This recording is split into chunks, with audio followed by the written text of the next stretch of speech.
وصو أرورة هي هذا يبال أرجح السدي وإيرني هذا أمها سنتي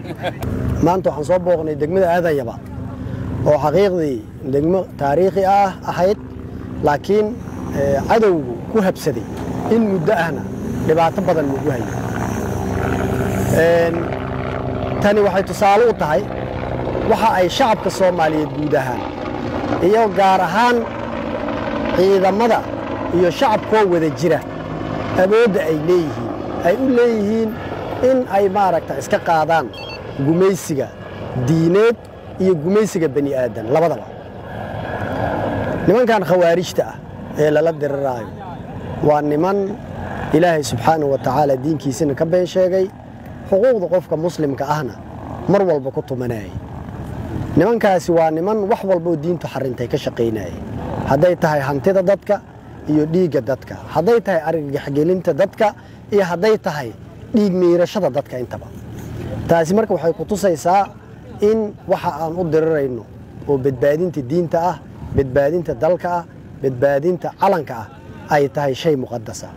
qof walba oo Soomaaliyeed oo maanta hadowgan wax un maaragtaa ku dhufan karo inuu ku dhufto ayaan ugu baaqaya guud ahaan dadka Soomaaliyeed ee gobolada Soomaaliyeed maaragta caawinaya ciidamada xoogga dalka Soomaaliyeed waxaan leeyahay mahadheedin ka gaarto waajibaad gaar ah oo idin saarnaa ma ah laakiin waa dareen wadaniyadeed iyo dareen muslimnimo ayaad u soo kacdeen waxaad u soo kacdeen in hantidiina badbaadsataan waxaad u soo kacdeen in dalkiina iyo dadkiina badbaadsataan inta hartay waxaan aaminsanahay inaan wax weyn maaragta ka qaban karno inta yaroo hartayna inaan dhameystiri karno ayaan aaminsanahay waxaan rabaa guud ahaan in shacabka Soomaaliyeed la dardaarmo oo aan kula dardaarmo nimankan waqti yara u haree aan iswada dhaafin nimankan waqti yara u haree aan iswada dhaafino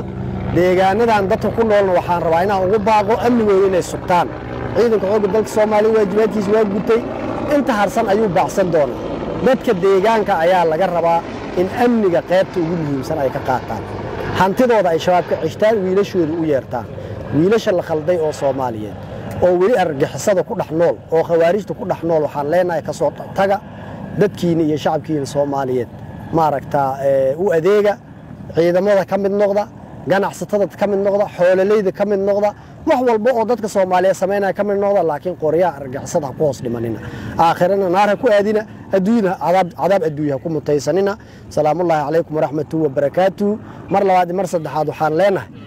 u soo aroora hee aadan yabaal argagixisadii waa eerine aada u mahadsantihiin